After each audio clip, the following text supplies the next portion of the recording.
Olá! Hoje, seu metro quadrado vai falar sobre mercado imobiliário, como sempre, né? Imóveis, investimentos, mas sobre lançamentos de incorporadoras, lançamentos de empreendimentos imobiliários. E para falar sobre isso, temos dois convidados especiais aqui. Nosso amigo Paulo Celes, tem mais de 50 anos de experiência. Como é que tá, Paulo? Seja muito bem-vindo. Pô, estou bem, graças a Deus. Obrigado pelo convite. É uma satisfação estar aqui no Metro Quadrado, né? Trocando ideias, trazendo informações que a gente disponha e também recebendo informações, né? Legal. E também com o filho dele, uma parceria que deu certo aqui na Paulo Celes Imóveis, né? Que é o Paulo Henrique. Paulo, como é que tá você? Tudo bem? Tudo ótimo, obrigado, Ricardo, pelo convite. Acho que vai ser um bate-papo bem bacana aqui, transmitir um pouquinho do que a gente vivenciou aí nos últimos anos para os nossos E ouvintes. tem muita história para contar aqui, tem muitos princípios, aprendizados, né? Algumas curiosidades e as novidades do mercado. Eu sou o Ricardo Reis, gestor de condomínios, consultor do mercado imobiliário e também estruturador de negócios. Então, começar com a história um pouco do Paulo. Paulo, eu tenho já mais de 40 anos, tenho talvez o mesmo período, um pouco mais, um pouco menos, passou por grandes incorporadoras como a Cidadela, como a TAA, o Moro, a própria Incol, né? E depois Sim. abriu com o teu filho aqui, a Paulo Celes. Vamos contar um pouquinho dessa história, como é que você escolheu esse mercado imobiliário, por que você virou corretor, como é que é o comecinho disso, contar algumas coisas de cada uma dessas incorporadoras, tenho certeza que teve muito aprendizado. Você sabe que eu sou um cara que naturalmente, eu sempre fui bom de venda, né? Era uma coisa natural, me comunicar bem, etc e tal. E o mercado imobiliário aconteceu para mim por acidente, né? A gente acabou se encontrando um determinado momento, quando eu comecei a trabalhar lá na Cidadela, eu descobri que o mercado imobiliário mais ou menos como funcionava. Daí o cara falava, vá lá, que estão contratando e tal. E eu vi aquilo como uma oportunidade na época. E comecei a lidar com imóveis, né? E foi o tempo que o mercado imobiliário, que a corretagem de imóvel era feita no Machado, né? Sim, não Né? tinha E treinamento não tinha ainda, não tinha treinamento, escola, não tinha não tinha livro, não tinha escola, não tinha nada. livro, não tinha nada. Você aprendia porque você aprendia. Ou você tinha talento para vender ou não tinha talento para vender. Então, e nesse momento eu comecei na Cidadela, fiquei um bom tempo lá até terminar a faculdade. Quando eu terminei a faculdade, eu fiz direito. Quando eu terminei a faculdade, eu fui experimentar o direito, né? Eu e um amigo fizemos um escritório, mas mesmo no escritório a gente tinha alguma coisa de imóveis, né? E durou um ano isso também, essa aventura. Aí já voltei novamente para o mercado imobiliário, daí foi definitivo. Teu Aí não sangue está nas vendas, né, tá Paulo? nas Você vendas. falou que você é um bom vendedor, eu concordo com você, mas o que quer dizer isso? É entender a cabeça do cliente, é conseguir casar o cliente com o produto? Onde é que vem o sucesso na venda do mercado imobiliário? Eu acho que o maior sucesso do vendedor é ele conseguir perceber as necessidades do cliente. Você perceber a necessidade do cliente e descobrir o que ele pode. Às vezes você sabe da necessidade com ele, mas às vezes você não sabe o que ele pode. E você saber o que ele pode é o que vai fazer diferença. Então, hoje a maioria desses corretores, eles sabem, o camarada quer um apartamento de 3 quartos, quer isso, quer aquilo, quer aquilo. Tudo bem, mas o que ele pode comprar? E Então, como que ele pode comprar? Quer dizer, então, então o vendedor que tem, assim, vamos chamar de feeling, ou então uma boa percepção, uma boa leitura da realidade do cliente e saber perguntar para o cliente. A maioria dos corretores não perguntam as coisas para o cliente. Eu sempre fui muito perguntador, eu sempre tive muita facilidade de perguntar para você, pô, Ricardo, mas como é que você quer comprar isso? Por que você quer comprar isso e tal, né? Como é que você vai fazer para comprar? Você vai usar financiamento? Você não vai usar e tal? Quer dizer, eu sempre tive essa conversa muito fácil com o cliente. Então, isso me possibilitou eu me desenvolver no mercado, tive sucesso como vendedor, depois sucesso como dirigente, etc e tal, mas muito baseado nessa facilidade de me comunicar com as pessoas. Então, a comunicação é muito importante para o vendedor. E daí ele tem que ter, como se diz, conhecimento, tem que ter base, né? Eu sou um cara que me formei, me formei corretor, né? Vamos dizer assim. Por quê? Fui aprender matemática financeira, fui aprender sobre marketing, fiz pós-graduação em marketing, fiz pós-graduação em negócios imobiliários, né? Então são coisas que eu fui adquirindo conhecimento, né? Fui me capacitando, e tanto é que as coisas foram acontecendo para mim naturalmente. De repente tinha uma oportunidade e eu estava pronto para assumi-la, né, sabe? tem um ponto importante que você comentou, concordo plenamente, só de conversar, entender o cliente, até onde ele pode, mas você contou antes da nossa conversa aqui ao vivo, da tua primeira venda. Eu queria que você resumisse aquela história, porque eu achei interessante que você fechou o plantão de vendas e foi com o cliente visitar o plantão, visitar o apartamento e voltou e fechou a venda. Essa tenacidade de buscar até fechar, né? Isso faz diferença, né? Então, essa história, para vocês aí, dos que estão nos ouvindo, vou contar para vocês rapidinho, assim. Quando eu comecei a trabalhar, a primeira semana que eu estava trabalhando no corretor de imóvel, eu estava trabalhando na Cidadela. Cidadela, na época, era uma grande empresa, uma das maiores empresas de Curitiba. E no sábado, domingo, era um problema no plantão. Mas me ofereceram de cara, a primeira semana que eu ia fazer plantão, me ofereceram o plantão na loja. Eu fiquei super feliz, achei que eu ia faturar. Pá, plantão da loja. Me preparei e tal, pá. Chego no sábado lá e, por incrível que pareça, existia em Curitiba uma churrascaria chamada Churrascaria Cruzeiro, ali na Avenida Batel. Tem um grande empreendimento ali hoje em dia. Isso, tem 1.550. Perto do Castelo ali. Isso, 1.550 lá. Aí cheguei lá de manhã no sábado, tal, bonitinho, vamos esperar, sentei à mesa, botei o meu material ali, estou esperando os corretores. Até umas 10 horas, 10h30, não apareceu ninguém. 11 horas começou a aparecer gente. Entrava e tal, e não sei o quê, mas ninguém conversava sobre imóvel comigo, desesperado ali, né? Tal. Os caras iam lá querendo ver as maquetes, tal, com as crianças e tal. Passei um sábado terrível. Bom, chegou no final da tarde, fui embora já pé da vida, porque nós tínhamos tido uma experiência ruim. Eu falei, putz, os caras me botaram numa fria. No dia seguinte, cheguei lá meio desanimadão. E daí, mas eu falei, agora eu tinha assumido o compromisso, vou ficar aqui o dia inteiro. Abri o escritório, sentei e tal, os caras, perto do almoço, os caras começaram a entrar no escritório e tal. E eu nem levantava mais para me dirigir aos caras, ficava sentado. Aí um cara chegou e me se aproximou da mesa e começou a conversar comigo. Aí falou que queria comprar um apartamento e tal, que estava vindo de fora, o cara tinha um sotaque diferente. E aquele troço me instalou. Perguntei o que ele queria, onde é que ele ia trabalhar e tal. Aí ele me falou, tal, onde é que ele ia trabalhar. Lembrei que a Cidadela tinha um prédio próximo a esse local. Puxa, eu falei assim, vou mostrar. Convenci ele, você quer ir lá ver? Vamos lá ver e tal, o apartamento tá bom, tá terminando e tal, dá para você ver.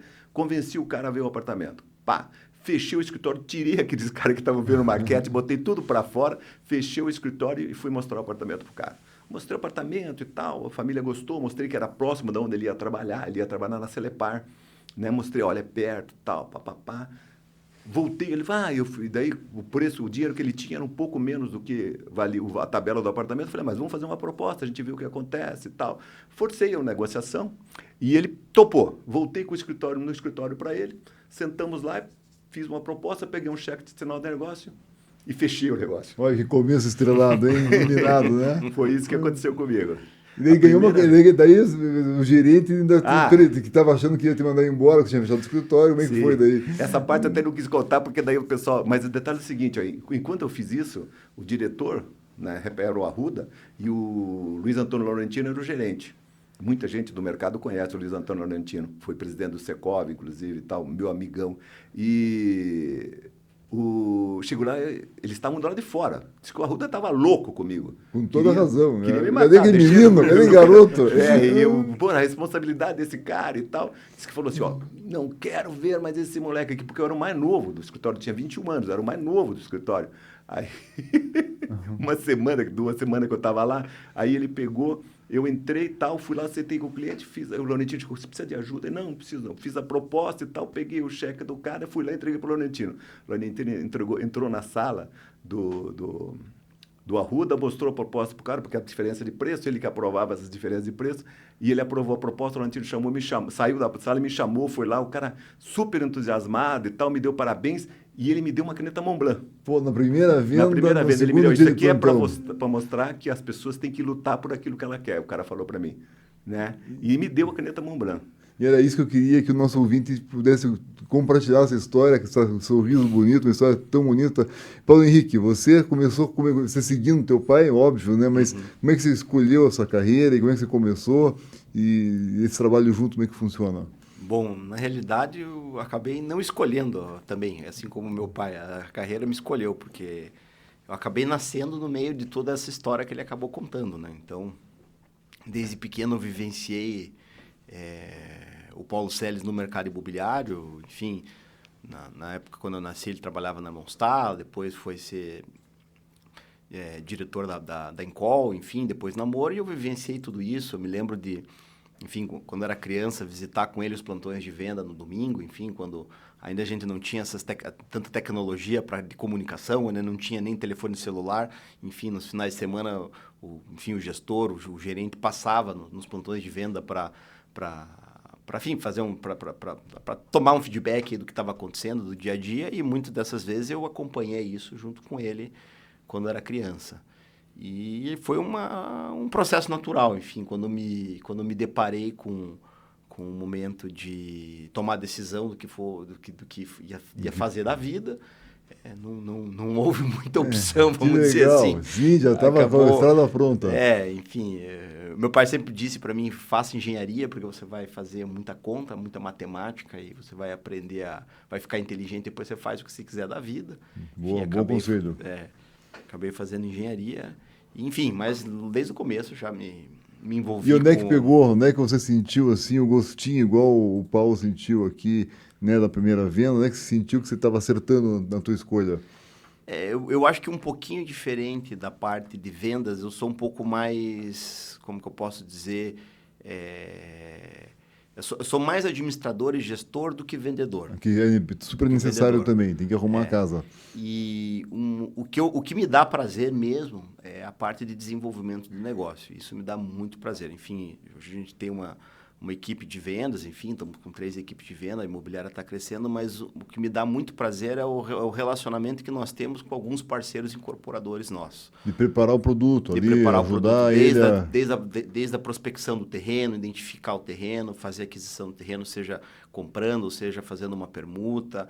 Uma coisa que a gente faz muito, a gente monta grupos com investidores para comprar o terreno, para fazer a permuta com os construtores. Legal isso. Enfim, definir produto, discutir projetos, sentar junto com o arquiteto, ou seja, então toda a estruturação até o seu lançamento. Então, eu acho que isso me dá muito prazer e é uma das coisas que é uma frente nossa dentro do escritório, né? E é onde eu me encontrei nesse lado que tem muito, que está muito correlacionado com o curso que eu fiz, né? Com a engenharia, né? Que é o desenvolvimento de negócio. E qual que é a chave aí, Paulo Henrique, para você ajustar, né? Porque é um cobertor curto, né? Claro, tem que fazer um padrão do prédio, o tamanho do quarto, o tamanho da unidade, o lugar do terreno.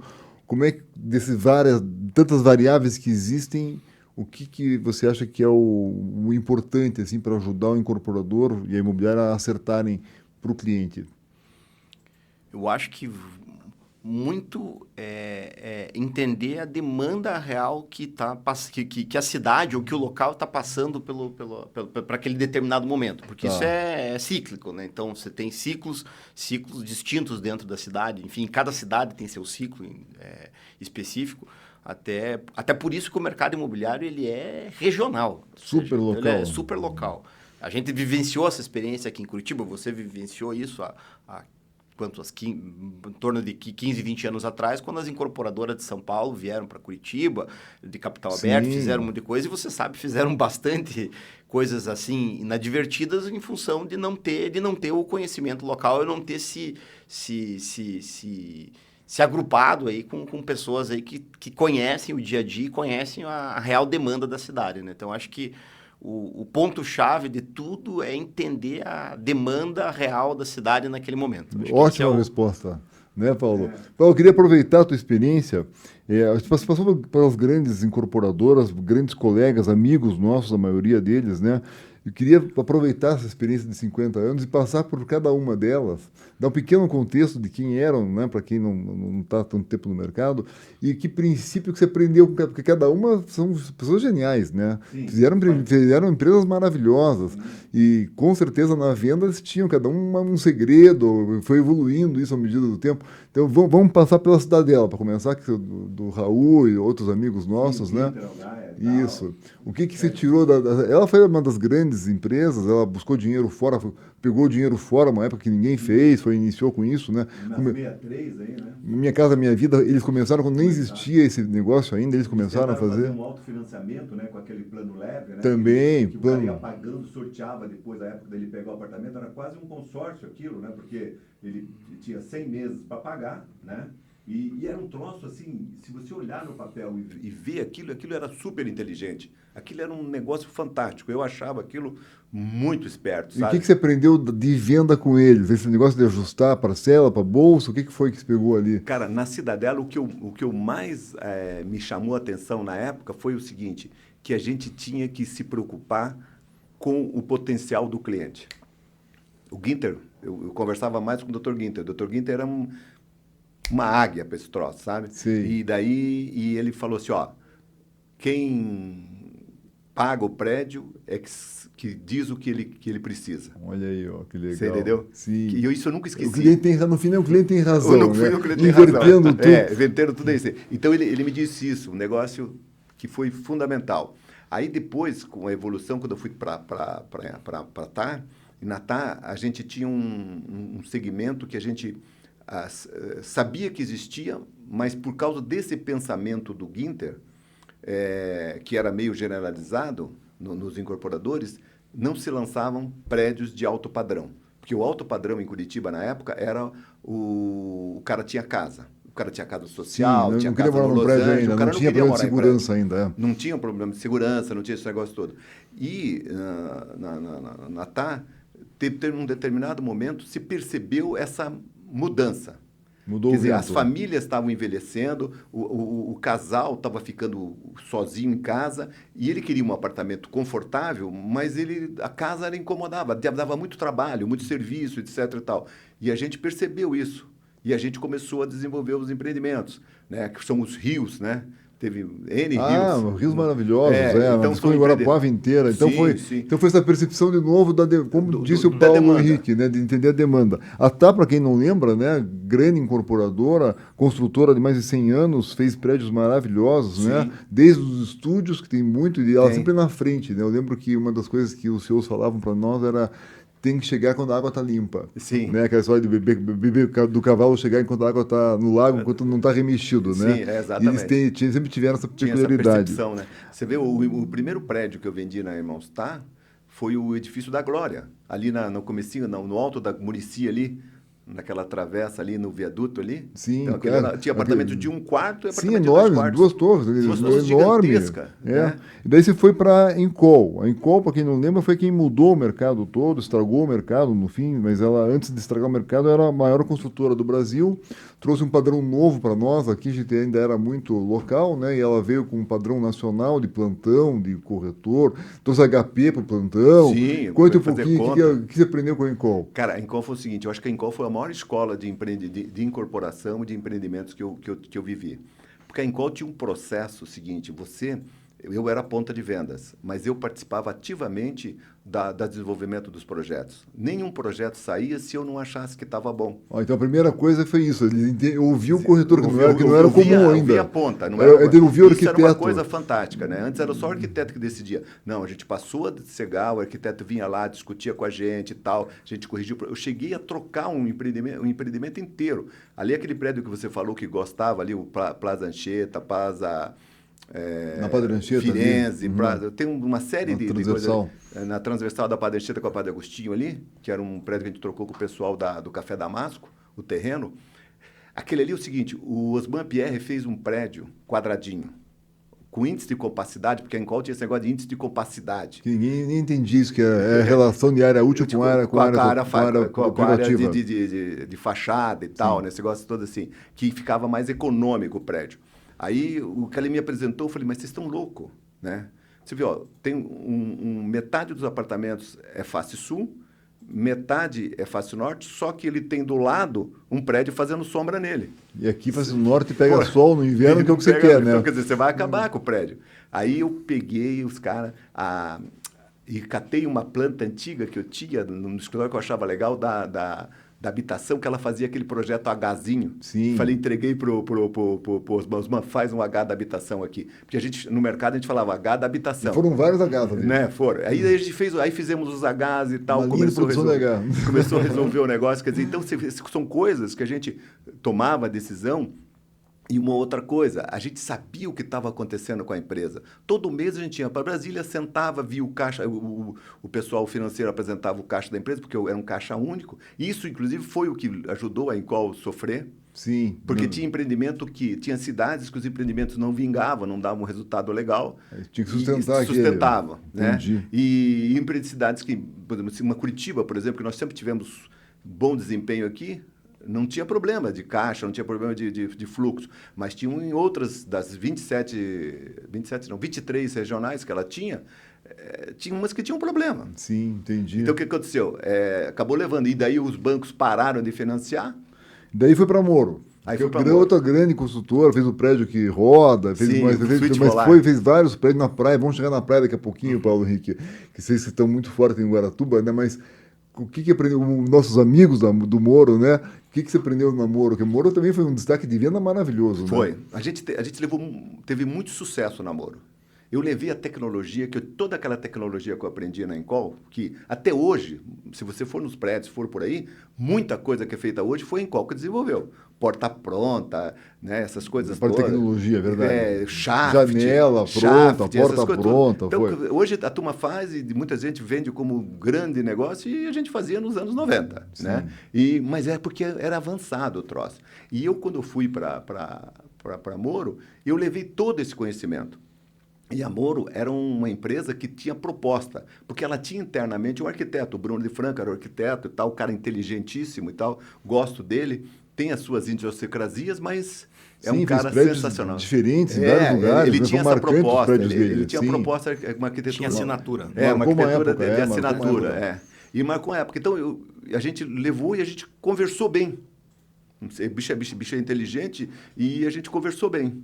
Né? A gente foi ajustando e tal, os prédios foram tendo sucesso e a gente foi fazendo as coisas juntos e tal, e fomos bem, até um momento em que aconteceu o que aconteceu com todas as compradoras aqui de Curitiba. Faltou financiamento, ser comprometido, a gente começava a vender o prédio, começava a lançar para depois ir atrás de financiamento. Né? Não tinha dinheiro na época, hoje o dinheiro é caro, mas existe, né? Mas não tinha o dinheiro, tinha que fazer um monte de ginástica. E qualquer mudança grande de uma guerra, fora do país, um problema de juros, aquela situação que já era pouco equilibrada, desmoronava. Não, você viu um grande problema para o mercado imobiliário foi as mudanças das moedas, né? Também. Puta, teve aquelas mudanças de moeda, atrapalhou a gente. Aquela coisa da inflação toda. A inflação grande, de repente loucura, zerou, aí os preços não se encaixaram em seguida. Os insumos da construção civil, eles são cartelizados, quer dizer, então os caras punham o preço que eles achavam necessário, e contrapartida a gente não conseguia repassar isso para o mercado. Você entendeu? Quer dizer, então foi uma coisa de louco. Essa história toda linda. Vamos colocar o Paulo Henrique aqui na conversa. Paulo, daí você entrou na empresa, começou a fazer esses empreendimentos. Fala um pouco do presente agora, né? Vocês estão hoje em Curitiba, estão em Guaratuba também. Conte um pouquinho dessa divisão e de Guaratuba, que acho que essa ponte está mudando. Lá vocês chegaram antes da ponte. Como é que foi essas coisas de ir para Guaratuba? Bom, só dando um passo um pouco atrás, enfim... E falando no que eu comentei, né? Então, sempre me achei nessa área de desenvolvimento imobiliário e sempre nós sempre tivemos dentro do escritório, depois que meu pai saiu da Moro, fundou a imobiliária em 2000, tanto que ano passado ela fez 25 anos, né? Fizemos 25 anos ano passado, e nós sempre tivemos parceiros incorporadores dentro do escritório, então a gente sempre... mudamos ao longo do tempo, enfim, no primeiro momento era um relacionamento do meu pai e os parceiros que nós temos hoje são parceiros que eu acabei desenvolvendo dentro do escritório, já somos parceiros aí há quase 10 anos. E, enfim, a gente desenvolve produtos aqui em Curitiba, já temos aí alguns lançamentos desses dois parceiros nossos e surgiu a oportunidade em 2019, antes da pandemia um pouquinho, de lançar um prédio lá em Guaratuba.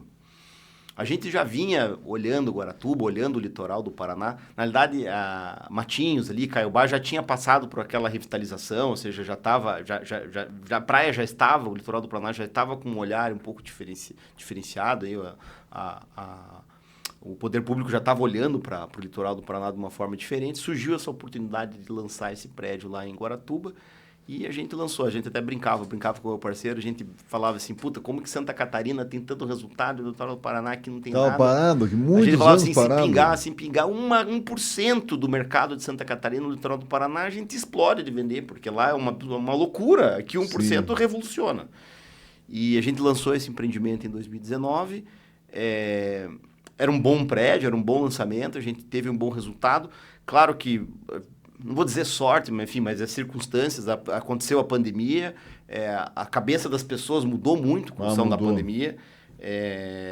Enfim, essa urgência, não urgência, mas assim, antecipou muitas coisas, muitos planos das pessoas. Quero comprar um apartamento na praia, não vou deixar para depois, vou comprar agora, enfim.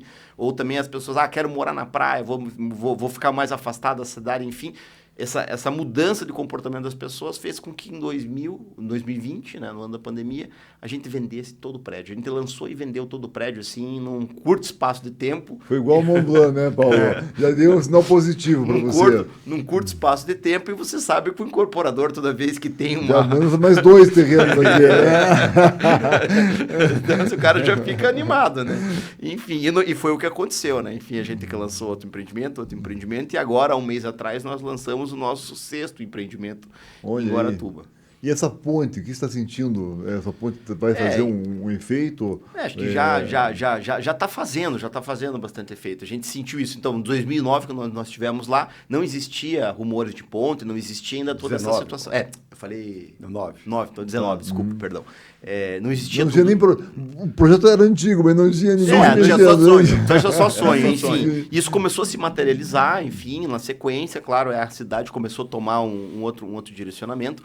Um outro ponto importante, não só as intervenções do poder público na cidade, mas não deixa de ser uma intervenção do poder público, isso que eu vou falar, mas as pessoas às vezes acabam não olhando para isso, que foi a mudança do plano diretor da cidade. E isso também permitiu com que a cidade se verticalizasse. Então, houve em 2023, foi feita a mudança do plano diretor, que permitiu áreas onde eram estritamente residenciais poder verticalizar, aumentou o gabarito dos prédios em algumas regiões da cidade. Hoje você pode chegar até 18 pavimentos.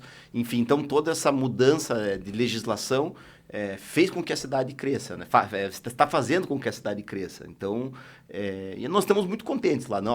Além desse 6º empreendimento que a gente lançou agora faz 30 dias, nossos parceiros, a gente já está com 2 outros terrenos lá já comprados lá em Guaratuba, já em fase de desenvolvimento de projeto.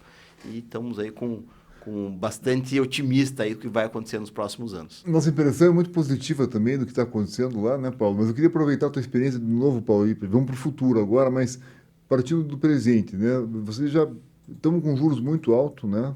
Quase 15% aí. A gente já viu isso várias vezes, já viu um juro baixo uma vez na vida, que foi uma maravilha, né? Mas está sempre mudando, né, Paulo? Como é que você vê isso ao longo dos anos ali? Sempre dá para comprar? Às vezes tem que parar de comprar mesmo? Como é que você vê do hoje para o futuro, para quem está nos ouvindo aqui, ajudar numa decisão de compra? Eu entendo o seguinte, e vejo isso já aconteceu. O mercado imobiliário, quem mais se preocupa com os juros são os incorporadores, os construtores, é o pessoal que produz. O pessoal que consome, ele tem que resolver um problema dele. Então, muitas vezes, ele não se preocupa com o juro. Quer casar, tem que ter casa. Exatamente. Filho, tem que ter mais tem um quarto. Ter mais um quarto. Ele tem que morar, ele tem que ter proteção para a família. E ele vai comprar. E, inclusive, hoje, tem algumas facilidades, vamos chamar assim, que você pode fazer uma mudança de financiamento. Não está vindo a palavra... Portabilidade. A portabilidade. Essa palavra, às vezes, na hora que baixar o juros, você pega lá, você faz a portabilidade para um outro financiamento, etc. e tal, e você consegue se adequar. Porque hoje o custo é esse. Eu preciso de um apartamento para morar, vou morar. Tudo está em cima desse custo. Não é só o imóvel. Né? Tudo sofre a pressão desse custo financeiro ou de juros, que quero dizer. Agora, mudou esse negócio, eu vou lá, faço uma portabilidade, toco para frente, vou girando, né? Quer dizer, então tem essas facilidades e por incrível que pareça, o consumidor, ele aprendeu essas coisas. Eu não sei como ele aprendeu, porque nunca vi ninguém ensinando esse troço, nunca ninguém falando esse negócio. Mas o consumidor, ele aprendeu que o imóvel, ele pode ter, que essas dinâmicas existem e ele sabe que isso vai acontecer. E imóvel, num país onde o déficit habitacional é gigantesco, não tem castigo você comprar imóvel. Você vai... Tudo que você pagar de juros, você vai recuperar. E vai ganhar sobre isso. Isso é certeza. Pô, estou quase 50 anos, estou 49 anos, estou indo para 50 anos de mercado imobiliário. E eu sempre vi acontecer isso. Né? Eu me lembro de ver o cara comprar, eu me lembro assim, o cara comprou um imóvel, eu achei, puta, mas esse cara fez uma besteira enorme. Como é que ele me compra um imóvel por esse preço?